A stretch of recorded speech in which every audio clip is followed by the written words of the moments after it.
At malinaw po riyan, no, walang makapaglilingkod sa dalawang master.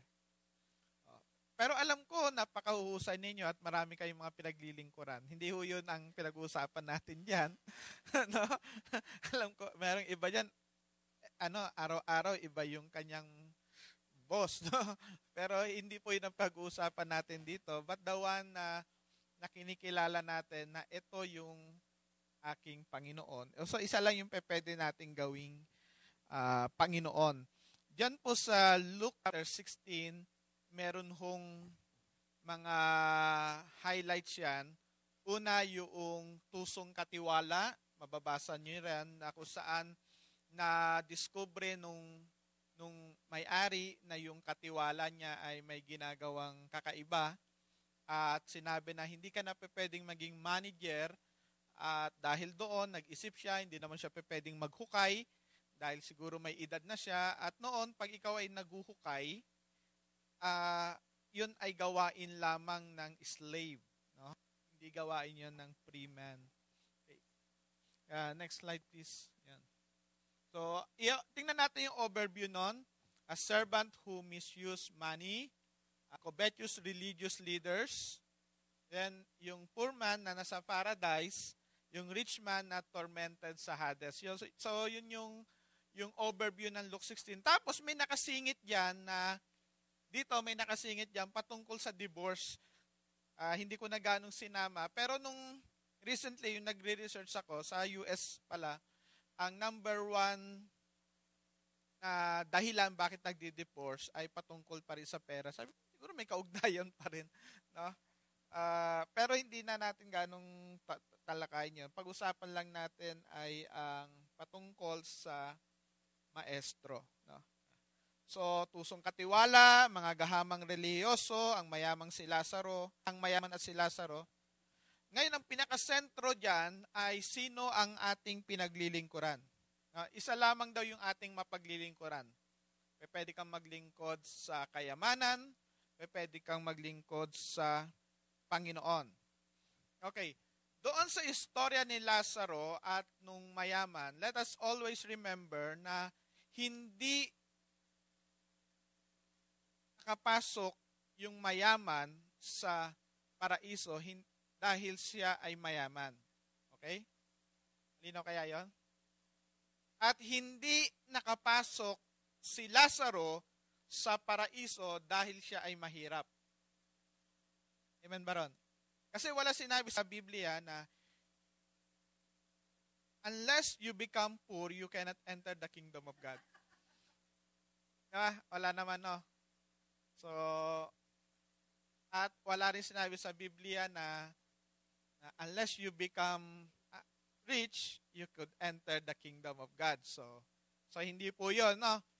Pinag-uusapan, lagi natin tatandaan na tayo po ay tinanggap ng Panginoon hindi dahil sa mayaman tayo o sa mahirap, at kung tutuusin, lahat naman tayo kung ang sukatan at pamantayan ay ang Panginoon, lahat tayo ay mahirap sa harapan ng Panginoon.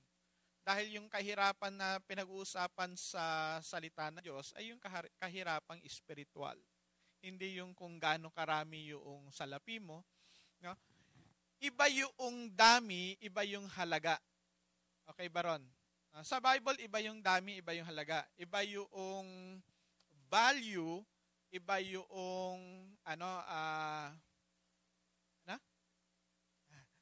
iba yung value, no? Halimbawa, yung dalawang mites, 'di ba? Yung dalawang mita, yung dalawang kusing na ibinigay ng babaeng balo, ang sabi ni Jesus, sa kanya valuable 'yon. Bakit? Kasi yun na lang yung kayamanan niya. So sa sukatan ng kaharian, hindi pinag-uusapan doon yung dami, no? Kundi yung value. Kasi pwede kang magbigay ng 1,000,000, pero kung ikaw ay bilyonaryo, napakaliit yon. Pero kung yung magbigay ka ng 100, pero ang kita mo ay 200, napakalaki yon, no? So depende yon sa value nung yaman, no? Sa tao. Nakukuha ho ba natin yan, no? So alam ko naman na napakahusay ninyo patungkol dyan. Oo. Ilan nga sa inyo ay napaka ano riyan. Sabi dito, walang aliping makapaglilingkod sa dalawang Panginoon sapagkat kapopotan niyang isa at iibigin ang ikalawa o kaya'y magiging tapat sa isa at hahamakin ng ikalawa. Alam niyo ho, sa Ecclesiastes, pinapakilala na ang kayamanan at yung kita mo, dapat mong ine-enjoy. Diba?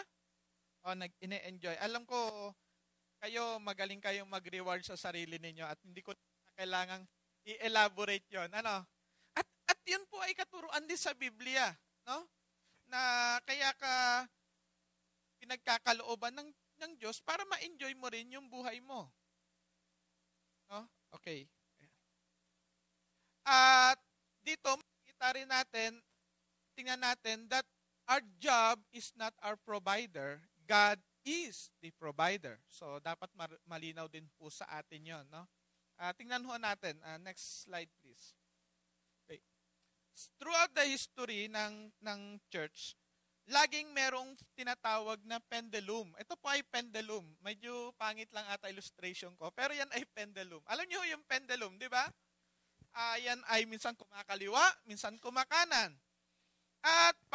At dito, meron dalawang extreme. Sabi nung isang extreme, only the poor can enter the kingdom of God. At i-quote nila, blessed are the poor. Diba yan? Yung look ang kanilang i-quote. Kasi sa Matthew, poor in the spirit. Pagdating sa Luke, blessed are the poor. Doon lang nag-stop na. Okay? Tapos sabi naman ng isa, ang Diyos ang may-ari ng lahat.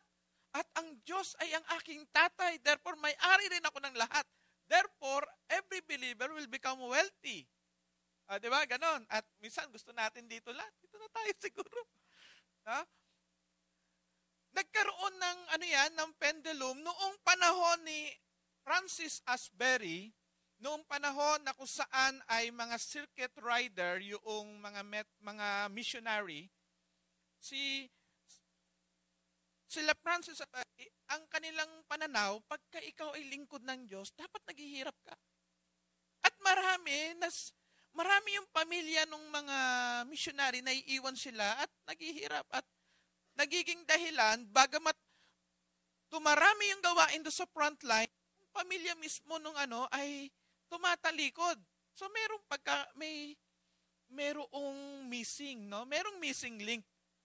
Yan, hanggang sa pinag-aralan nila, masama ba yung money o ano ba yung kayamanan? At nandoon, pumalo ng pendulum na yung money ay tools. Okay? Ang sabi rito ng kabila, money is evil. Money ba is evil? Ano sabi ho ng salita ng Diyos? The love of money of all evil, no? 1 Timothy chapter 6, di ba? Basahin ko po, 1 Timothy chapter 6 verse 10. For the love of money is a root of all kinds of evil, no? So money is not evil. It is the love of money. Okay, malinaw na ho ba 'yon? Malinaw na ho tayo ron, ha? Baka ngayon, sabi naman dito, money is the blessing. Pag wala kang money, wala kang blessing.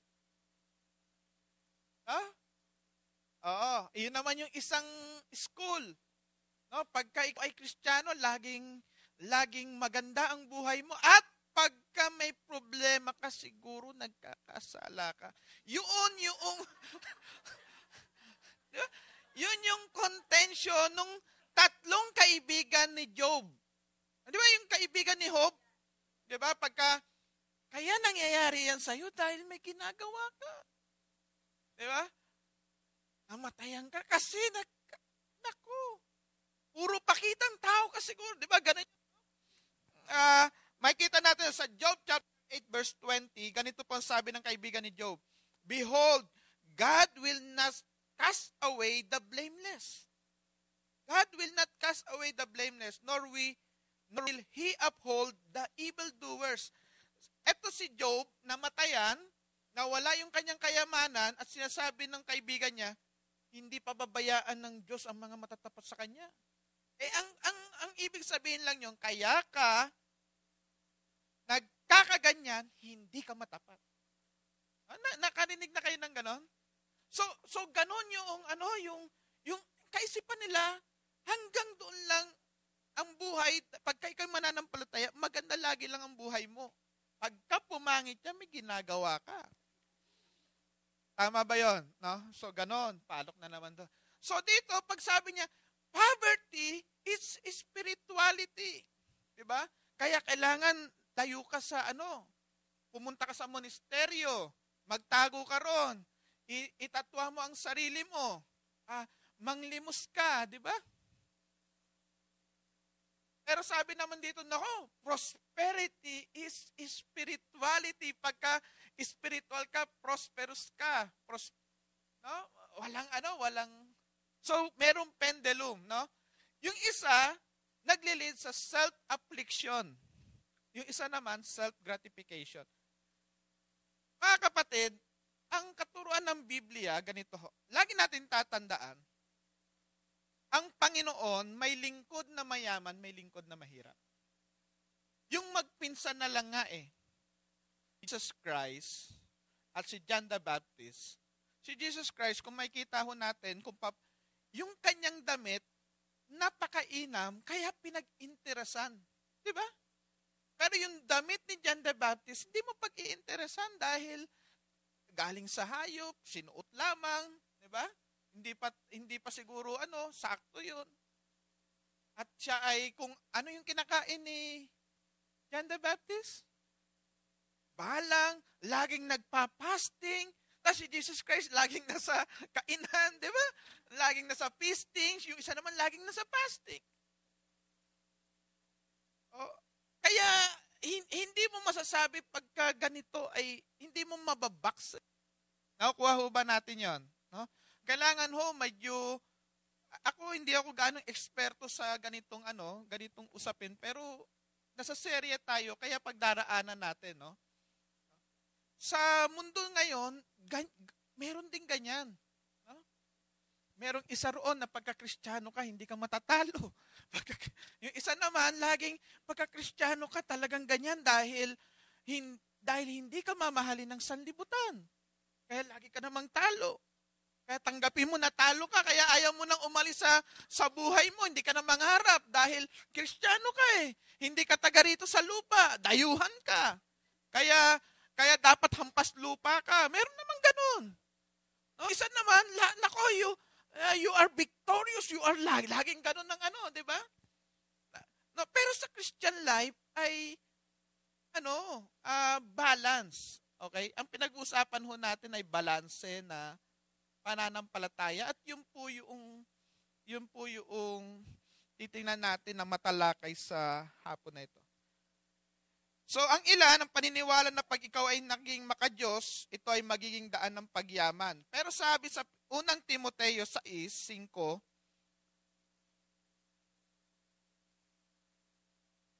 inaakalang ang kabanalan ay paraan ng pakinabang. Sabi ni Pablo kay Timoteo, darating daw ang panahon, may tao na aakalain ang kabanalan ay paraan ng pakinabang.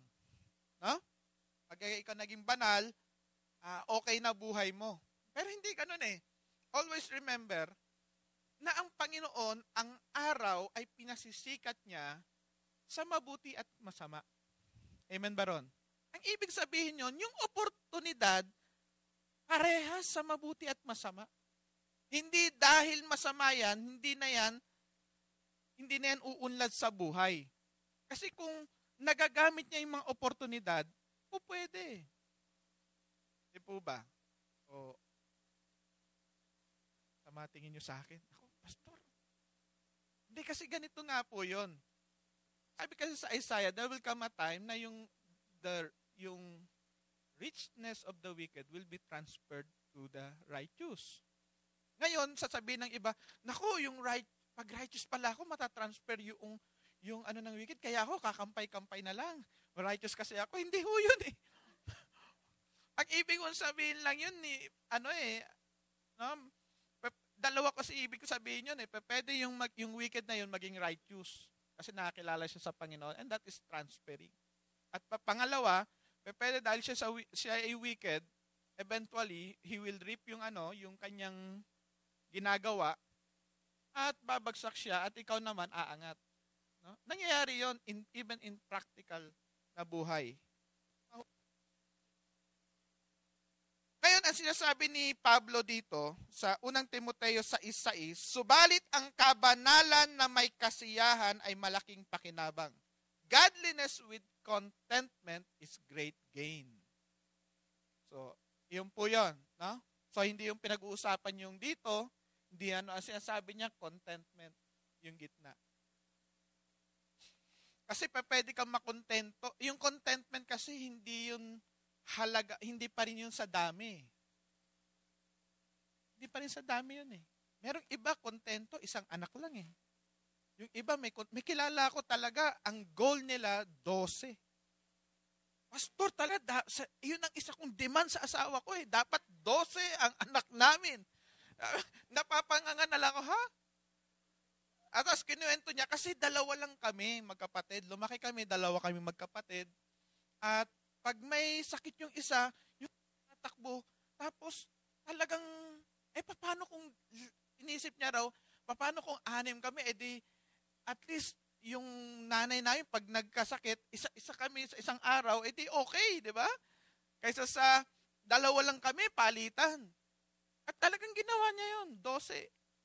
No? Oo. Oo. 12 sila. At yun ay isa sa mga matatapat na na diakonesa ng UMC, United Methodist Church. Tapos nagpapatayo sila ng mga churches. Silang mag-asawa mula doon sa kanilang 12 yung mga anak nila. Pero binless sila ng Lord. Mahigit sa 12 yung mga properties nila, may mga buildings silang pinaupahan, no? Hindi ko sinasabing mag-anak kayo ng 12 tapos wala nga kayong bahay eh. No?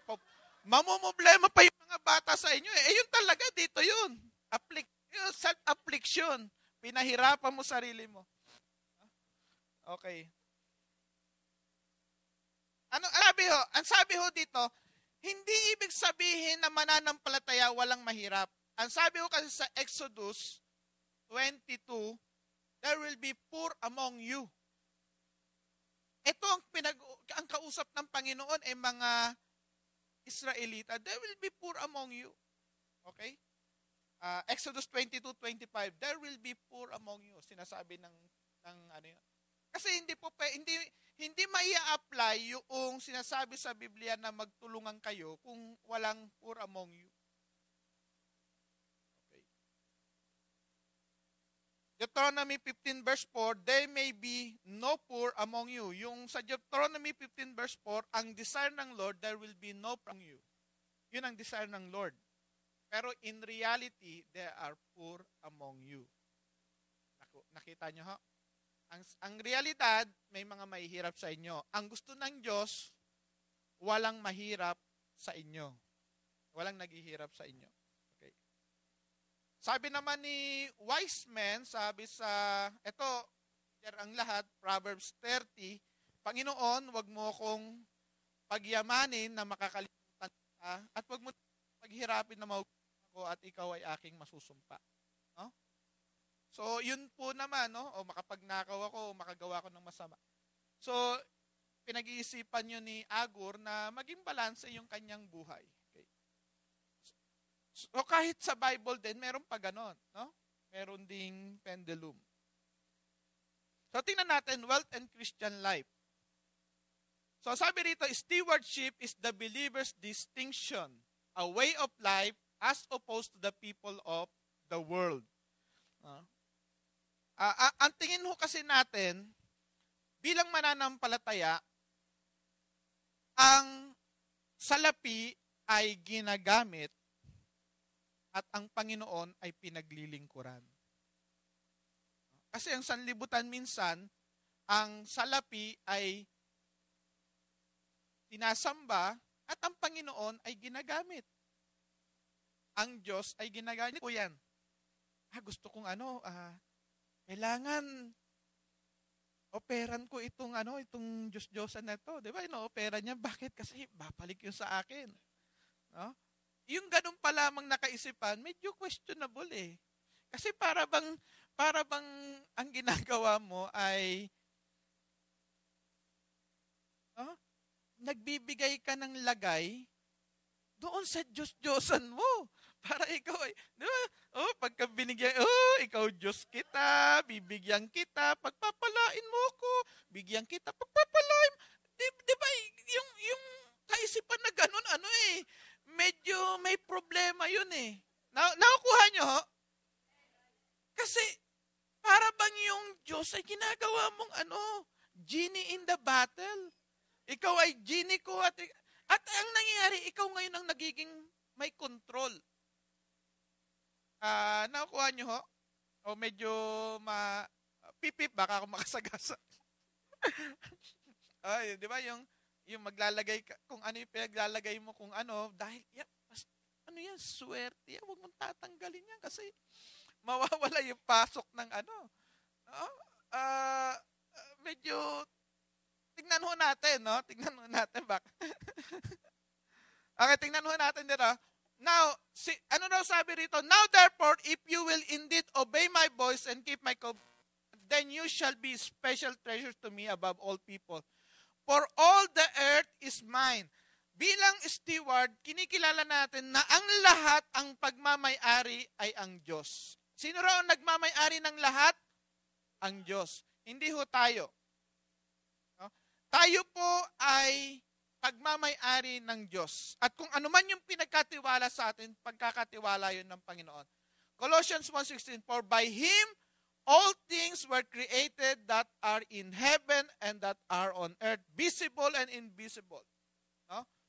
1 Corinthians 10:26, for the earth is the Lord and all its fullness. So sa lahat ng yon, sa Panginoon yon. No? Kaya kung ang isip mo, ikaw anak ng Diyos, talaga naman sa Panginoon yon. Okay? Darating ang panahon, ang ginto, magiging normal lang sa iyo yun. Magsasawa ka sa ginto, magsasawa ka sa perlas, sa harian ng Panginoon, napakalaki ng mga perlas, yung perlas, yun na yung bintana natin. Yung ginto, yun na yung apakan natin. Kaya nga hindi ka po pwede magsabi, mag-iipon ako ng ginto para meron akong baon sa langit. Kasi pagdating mo ron sa langit, tatanungin ka, bakit may dala-dala kang malaking bag? Nandito yung mga kayamanan ko. Ano ba yung kayamanan mo? Ayan. Bakit nagdala ka ng mga bato? Hindi, ginto yan. Alam mo, mahal-mahal niyan. Mga bato lang yan dito Normal lang yun doon. Amen ba ron? No? So, darating ang panahon na wala na siyang value dahil magiging normal lang siya. No? Normal lang siya sa bilang mananampalataya. So, stewardship is the believer's distinction. Tayo po ay katiwala ho. No? Katiwala ho tayo ng Panginoon. Katiwala ho tayo. Dapat hong makita ho natin yun. Tayo katiwala. Tayo ay manager. Amen? Hindi tayo naglilingkod sa pera. Yung pera ho, dapat naglilingkod sa atin. Liata, tama ba yan? Hindi yung pera ang may control dapat sa tao, kundi dapat tayo yung may control sa pera. Tayo ang nagsasabi, dito ka pupunta, dito ka pupunta, dito ka pupunta. Hindi may pera ko, kaya ako pupunta ron. Hindi, may pera ko, kaya ako pupunta ron. Di ba? Ngayon, pagka ganun na, money-driven ka, hindi ka Lord-driven. Dapat tayo ay driven ng Panginoon. Panginoon, ito yung pinagkatiwala mo sa akin. Ano yung pagagawa mo dito? No? Dahil nga ang Panginoon ay ang nagmamay-ari ng lahat. Okay. Ang sabi ron, we can only serve one. No? We are servant of one. We can only serve one. Ang sabi roon, no? No servant can serve two masters, for either he will hate the one and love the other, or else he will be loyal to the one and despise the other. You cannot serve God and mammon. You cannot serve God and money. No? Pagka naglilingkod tayo sa Diyos na nagmamay-ari ng lahat, sa palagay mo kaya, kung naibigay niya na yung pinaka-the best, hindi niya kaya ibibigay yung ating pangangailangan? Ang sabi niya, yung mga ibon sa parang, hindi nga nagugutuman. Yung mga bulaklak ay nakakapagbihis na inam, ikaw pa kaya na mas mahalaga? Tayo pa kaya na mas mahalaga? Ganun tayo kahalaga sa Panginoon eh. Kaya nga po, hindi dapat nating pinaglilingkuran yung pera. Dapat siya ay naglilingkod sa atin. Paano kaya yun? Kasi magiging individual dealing. Pinakamahalaga, ma-determine natin sino ang nakaluklok sa ating puso. Kung ang Panginoon o Mammon. Hindi Mammon. At hindi rin Lamon, no? Kundi ang Panginoon dapat. Ang Panginoon. Amen ba ron? No? Doon makikita natin sa sa Luke 16 yung pinagkatiwalaan, ano daw ang kanyang ginawa, no? Tingnan ho natin. Ano ba yung gagawin natin sa wealth, no? Sabi ron, use wealth to win people. Ano sabi ron sa verse 9? Make friends for yourself by unrighteous mammon. Use your money, use your resources, use your talent, your time, your treasures to win people. Amen ba ron? To win people. Kasi yun yung number one business ng Panginoon eh. Pag tayo ay nakipag-partner sa Panginoon, doon siguro masasabi natin, walang kalugihan. Walang kalugihan. Okay. Sabi na sa Romans 12:13, magbigay sa mga pangangailangan ng mga banal at magmagandang loob sa mga dayuhan. No? Yung practice ng hospitality, yan po ay practice ng bawat mananampalataya. Hindi yung sasabi, hospitality ka eh, ikaw lang gumawa noon. Di ba nasa hospitality ka? Hindi. Lahat po niyan, lahat po ng yung hospitality ay gawain ng lahat. Kung papaano ang evangelism ay gawain ng lahat. Kung papaano ang worship ay gawain ng lahat. Meron lamang mga itinalagang mga tao that will lead us. At kung di ba? Sa totoo lang nga, mas magagaling pa kayong mangaral kaysa sa akin eh. Lalo na pagkaharap ninyo ang anak ninyo at sermonan ninyo mula ulo hanggang paa, napakahusay talaga.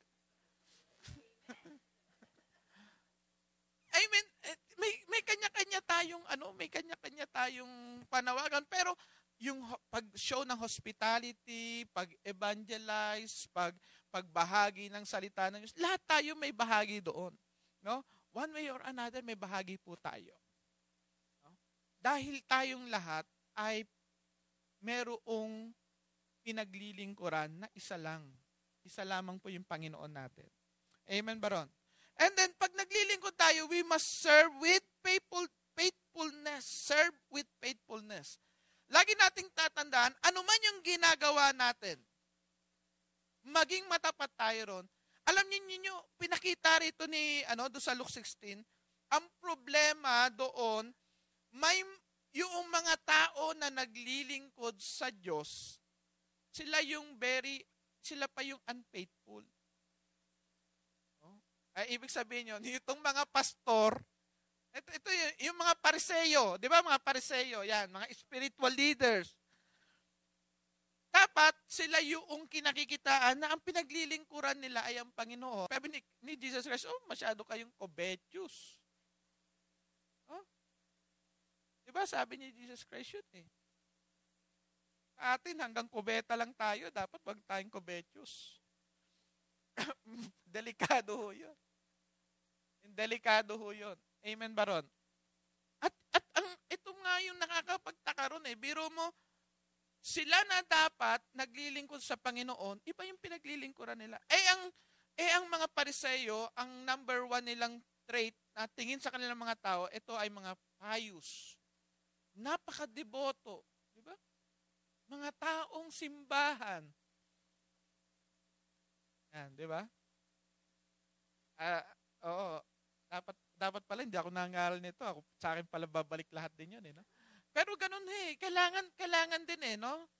Na tamaan ng tamaan At di ba? Ganun di ba? Ako man kailangan ko ma-remind. Nagsilbi ako sa Panginoon, hindi sa Mammon. At dapat tayo lahat din ganun, no? Sino ang provider natin? Ang Lord. The Lord is our provider, hindi job is our provider. Okay, paano ba yan, pastor? Ang treatment ni Solomon, maganda ho. Tingnan ko ho.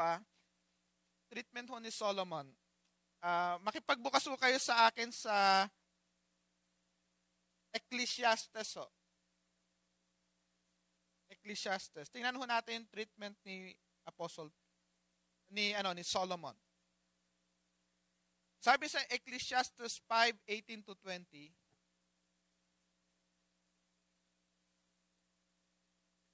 okay. Ecclesiastes 5:18-20, para medyo ho mas makita ho natin yung balanseng pagtanaw sa yaman at paglilingkod sa Panginoon. Sabi sa Ecclesiastes 5:18-20, there is what I have seen. It is good and fitting for one to eat and drink and to enjoy the good of all his labor in which he toils under the sun, all the days of his life, which God gives him, for it is his heritage.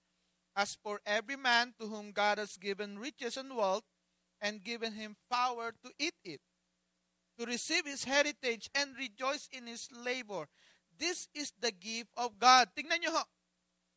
Even the enjoyment, yung mag-enjoy ka lang doon sa labor mo, is the gift of God. Bakit ganon? Bakit kaya sinulat yun ni Solomon? Kasi ganito po. Pwede kasing napakayaman mo, but you will not enjoy yung richness mo. Pwede kasing napaka-dami mong pera, pero hindi mo ma-enjoy. Pinoproteksyonan mo. Hindi ka nga makapamasyal. Bakit? Kasi baka kakidnapin. Hindi ka, di ba? Sino ba yung artista na hindi siya makapagpaaraw dahil sa kakukulay niya ng kanyang balat, hindi na pwede siyang tamaan ng araw dahil natutunaw. Kasi Michael J. Di ba? Ganon? Hindi niya na ma-enjoy yung fresh air kasi madali nang magkaroon siya ng sakit. At ang totoo, kahit ang dami niyang yaman, hindi siya nabuhay at na-enjoy yung yaman na yon. Kaya sabi ng salita ng Diyos, yung pag-enjoy ng yaman is His gift. Amen ba ron? Yung nare-rewardan mo yung sarili mo is a gift from God. Amen ba ron? Yung na-enjoy mo, nakakapamasyal ka. Kasi, biro mo, isang tragic na, nung na istorya na, nung pamta ko sa Tacloban noon, nakasakay ko, laki-laking mama, military siya kasi yung nakasuot siya na tapos pinakilala niya talagang ako ay Master Sergeant. Tapos katabi ko sa eroplano, tapos yung nakaangat na kami biglang yung umatungal. Yung pala habang 'di ba, meron pang part na pwede ka pang tawagan, nanduro na. Nagring yung kanyang ate na nag-alaga sa kanya, kamamatay lang. Pupunta siya dapat sa Tacloban para kunin yung kanyang mga kapatid. at dalhin sa Manila dahil maaring anytime mamatay na yung kanilang ate. Pero noong nasa eroplano na siya, nawala na yung kanyang ate, namatay na. At ang plano na lang ay dalhin na lang yung ate doon sa Tacloban. Ganito po ang istorya. Yung ate na yon, pagka-retired niya, diretso ospital. Sabi niya, hindi man lang niya na ramdaman yung retirement. Ang laki nung nakuha niyang retirement, napunta lamang sa ospital. Yun na hindi mo na-enjoy yung fruit of your labor. Bakit? Kasi kung magtrabaho 16 oras. Tulog na lang yung pahinga. Hello? Pip, baka makatama. Nawa ay, ano ibig sabihin yun? Kasi mga kapatid, hindi tayo naghahanap buhay para hanap buhay. Naghahanap buhay tayo para mabuhay. At yung buhay, hindi lamang doon sa hanap buhay. Diba? Magulo ba yun? Anong ibig sabihin? Diba? Kaya ka yung enjoyment ng fruit of your labor is gift from God. Nais ng Diyos yun. Amen ba ron? Nakuha ba natin? Hindi yung puro affliction ka. Kaya ako naghihirap kasi banal ako Yung isa lang, kaya ako po, di ba? Hindi ganon. No? Bumalanse lang tayo. May mga dahilan kasi bakit naghihirap ang tao Una, maaring isinilang talaga siya sa mahirap na pamilya. Pangalawa, maaring nawala yung mga magulang, nalugi ang negosyo. Maraming dahilan bakit maghihirap ang isang tao. Kaya hindi mo siya pwedeng sabihin na kaya ka naghihirap dahil ka makasalanan. Dahil lahat ay nagkasala. At meron naman, talagang sinilang siya sa mayaman. Kaya hindi yun po yung sukatan ng espiritualidad. At hindi rin ibig sabihin na meron kang yaman, may enjoy mo na yung buhay mo. Amen ba ron? Baka naman kayo, hindi, ako'y magwo-work habang may lakas ako. Pagkatapos niya, nag-retired ka na, hindi ka na makakapag-ikot. Kasi wala ka ng lakas. Hindi, habang may lakas, pag wala ka ng lakas, di ka na magwo-work. Di ano mangyayari? Naka-wheelchair ka na lang. Enjoy mo na buhay mo. Ayan. Hello? Maglingkod ho tayo sa Panginoon. Mag-e-enjoy ho tayo sa Panginoon. Amen ba ron? No?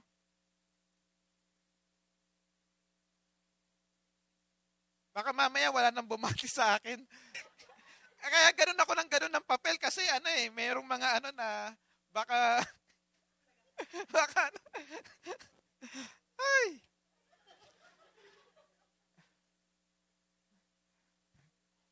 Let us always remember, sa Panginoon ho, ang tunay ho na yaman ho ay itong gospel. Sabi ho, basahin ko po. Sabi ni Jesus Christ sa Matthew chapter 13 verse 44 to 46.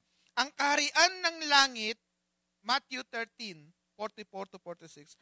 Ang kaharian ng langit ay tulad sa nakatagong kayamanan sa isang bukid na natagpuan ng isang tao at tinabunan niya ito. Sa kanyang kagalakan ay umalis siya at ipigbili ang lahat ng kanyang ari-arian at binili ang bukid na iyon. Verse 45, gayon din naman ang kaharian ng langit ay tulad ng isang mangangalakal na naghahanap ng magagandang perlas, the pearl of great price. Ipinagbili niya ang lahat ng kanyang ari-arian at binili yun. Anong ibig sabihin yun? Ang tunay ho na yaman ho ay hindi ho nasusukat dito sa lupa. Yung tunay na yaman ho ay yung yaman na hindi mananakaw. At ang tunay ho na kayamanan na maipapamana ho natin ay yung pananampalataya. Kasi yung magtutulak sa isang tao na magpunyagi, magtutulak sa isang tao na makita ho, ano ba yung pinakamahalaga sa Panginoon. at sa buhay ho natin. No? Lagi ho nating tatandaan na yung mga alagad ho, nung makita na nila yung tunay na buhay, yung tunay na mensahe ng Panginoon, yung tunay na gospel, they left everything just to follow Christ. Ngayon, iba eh. They will follow Christ to gain everything.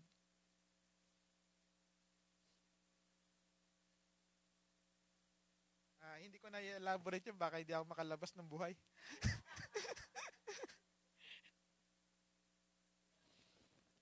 Ito ang sabi ni Apostol Pablo. Basahin ko pa sabi ni Apostol Pablo. 2 Corinthians chapter 4 verse 7 to 12. Ikalawang Korinto 4, 7 to 12. Ngunit taglay namin ang kayamanang ito sa mga sisidlang lupa upang ipakita na ang nag-uumapaw na kapangyarihan ay mula sa Diyos at hindi mula sa amin. Verse 8. Sa bawat panig ay pinagmamalupitan kami, subalit hindi nadudurog. Nililito, subalit hindi nawawalan ng pag-asa. Pinag-uusig, subalit hindi pinababayaan. Inilulugmok, subalit hindi napupuksa. Na laging tinataglay sa katawan ang kamatayan ni Jesus upang ang buhay ni Jesus ay mahayag din sa aming katawan. Struck down but not destroyed. Mga kapatid, pag ikay mananampalataya, there will come a time you will be struck down. But be sure, hindi ka madidestroy. You will be persecuted. Yes. Eh nga, hindi po pwede sabihin mo, naku, pagka ikaw yung naging mananampalataya, maganda na buhay mo. Eh, sabi ng Panginoon, ang magiging kalaban mo pa nga, yung sarili mong pamilya, di ba? Dahil ang unang magiging persecutor mo, ay yung sa pamilya mo. Tama, mali ho. Sino naka-experience nyo nung kayo ay nanampalataya, ang unang-unang tumuligsa sa iyo ay yung mahal na babae? Diba? Yun eh. Kaya hindi po pwede sa, you must be born again and you will become wealthy. Hindi, talaga. Hindi dapat sana lahat ay minahal ka kagad ng, uy, naging born again, mahal na mahal ka namin. Hindi, di ba? Hindi ganun eh. Amen po ba ron? Hindi. Diba? Hindi sinabi, uy, na-born again ka, mahal na mahal ka namin, kasi yumamang ka, kasi ganito. Kasana kung ganun lang, eh, ang dami naging Christian kagad. Pero hindi ganun. Sabi na, struck down but not destroyed, persecuted but not abandoned. Amen? We will experience persecution. Amen, Baron? No? Pero ang kagandahan yon, yung grace ni Lord, hindi nauubos. Sa panahon na akala mo'y wala ka ng lakas, doon pinapalitan ng Diyos yung tunay na lakas. At doon ho nakikita natin yung glory ng pananampalataya. Na hindi ikaw. Ang sabi ni Apostol Pablo, hindi sa amin, kundi sa Diyos. Laging ang patungkol sa Diyos. Eh. Kahit yung mga pinagpala ng taon, laging tuon nila sa Diyos. Ang Diyos ang nagpala. Amen? Kung makikita yung tao na matured na yung tingin niya sa yaman at sa Panginoon. Na ang Panginoon ang pinaglilingkuran niya at anumang pagpapala na kanyang tinatanggap ay dahil yon sa biyaya pa rin ng Diyos. Pag ganun na, actually pag ganun na yung pananaw mo, ano ka na eh. No? Actually siguro yan yung dahilan bakit tayo hindi nag-e-exhort ng giving eh. Kasi siguro yun na yung pananaw ninyo eh. Diba? Nakita na kayo ng church na na parang gusto mo nang tumayo kasi every time na puro give.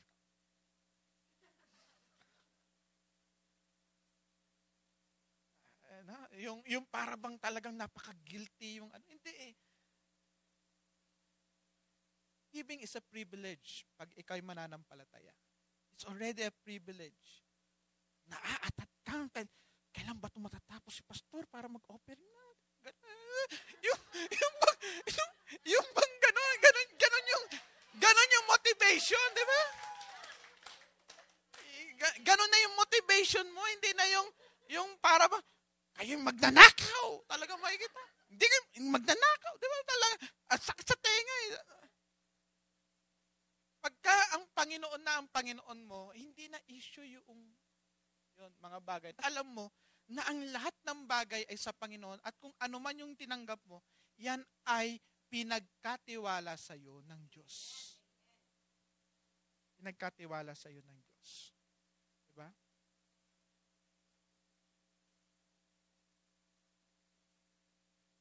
So, we serve God with wealth. We use wealth to win people. We serve with faithfulness. No? Ano man ang ating ginagawa ay gawin natin ng buong puso na gaya sa Panginoon at hindi sa mga tao. That includes yung work natin. Our view and how we use wealth are indicators of our spirituality. Ang indicator ngayon ng ating spirituality is not the amount, hindi yung dami, kundi how we view wealth and how we uses wealth. It is not the issue of hindi konti ako, hindi marami ako. Hindi na 'yon. How you uses wealth and how you view wealth, yun na ngayon ang indicators ng spirituality. Hindi na yung amount, hindi na yung dami. Kasi yung kanina, yung dalawang school of thought, yun ang pag marami ka, kasalanan ka kasi mahal mo ang sanlibutan. Di ba? Yun ang sabi. Pagka konti ka, hindi mo mahal ang sanlibutan. Kaya, baka siguro konti dahil hindi ka nagsusumikap. Pwede kasing ganun eh. Diba? So, hindi na po yun ang indicator.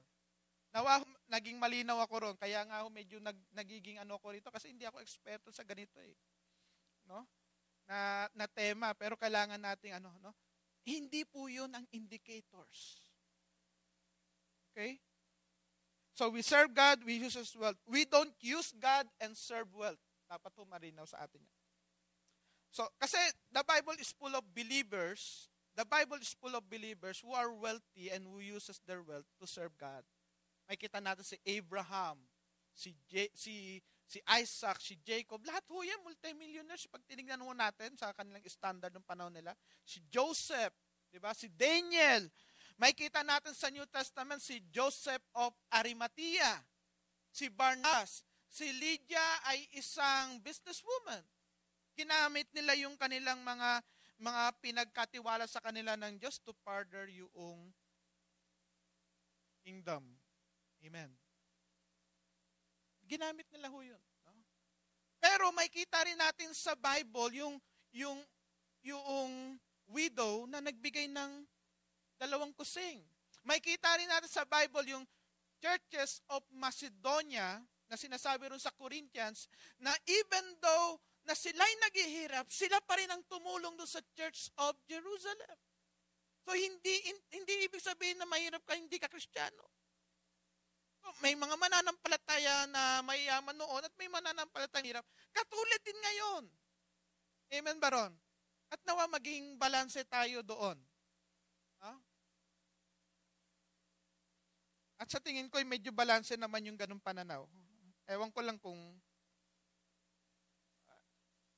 ang nagturo kay Naaman ng patungkol sa propeta ay isang kasambahay. Amen, Baron? No? So, hindi po yun, So, we are servant of one and servant of God. No? Yun. Nagmamadali na nga. Serve one, serve God, uses wealth. You use wealth to build relationship and finish the Great Commission. Dapat po yan, no? Our needs are not excuse in serving God. O sabi mo, hindi, kasi naghihirap ako kaya hindi ako maglilingkod sa Panginoon. Ang sabi naman ng iba, may business ako, busy ako, magbibigay na lang ako, kayo na maglingkod sa Panginoon. Hindi rin yun excuse para hindi ka maglingkod sa Panginoon.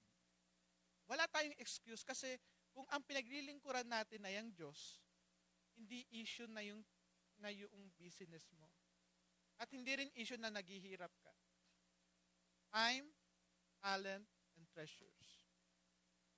Sometimes, maaaring kulang tayo sa treasures, but we have time. We have talents. Paano tayo makapaglilingkod sa Diyos? So, we also honor God as we enjoy His blessing. Alam mo ba, as we enjoy yung God's blessing, it is also part of honoring God. Amen? Kaya nga ho, wag niya hong nawawag. Kasi dati may narinig ako na alam nyo, kaya nakapunta yung mayaman na yon, kaya siya napunta roon sa Hades, kasi dapat maghirap ka katulad ni Lazaro para ka makapunta sa paraiso. Hello. Minsan basa-basa rin ang buo sa Bible. No? Basa-basa ka rin ng pag may time, di ba? Always remember, lahat tayo ay naligtas dahil sa biyaya ng Panginoon. Walang makapagmamalaki, wala ni isa. Amen? It is only by grace. Through faith. Hindi po pwede sabihin mo, Panginoon, mahirap ako, maawa ka sa akin. Panginoon, mayaman ako, bibilhin ko yung Hindi yun. By faith. By faith. Tayo po ay panandaliang tumayo at tayo po ay manalangin.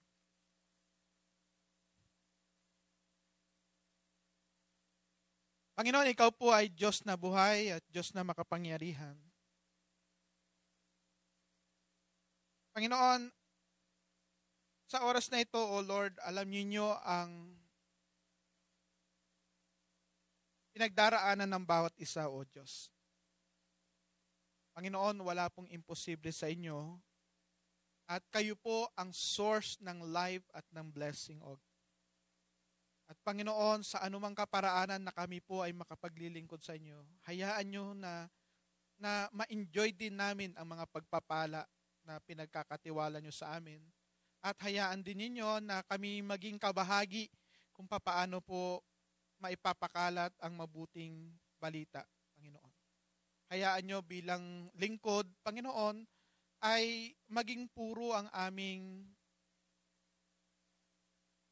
desire, Lord, to serve you, O God. At Panginoon, tunay nga po, O Diyos, hindi kami pwedeng magsilbi sa dalawang Panginoon. At ikaw lamang po ang Panginoon naming paglilingkuran. And as you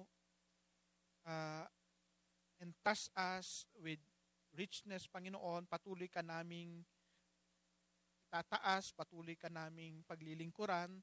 At kahit minsan dumarating kami, Panginoon, sa kasalatan, hindi yun dahilan para hindi ka namin papurihan, O Diyos. Sa lahat ng pagkakataon, hayaan ninyo, Panginoon, na kayo'y mapaglingkuran namin at maitaas. Pagpalain niyo po ang bawat isa, O Diyos. Kayo po ang kumatagpo sa lahat ng pangangailangan. At sa oras na ito, Panginoon, hayaan ninyo na makalaya kami sa mga extremities, Panginoon. At patuloy kaming bumalik sa iyong salita. Sa pangalan po ni Jesus, Amen and Amen.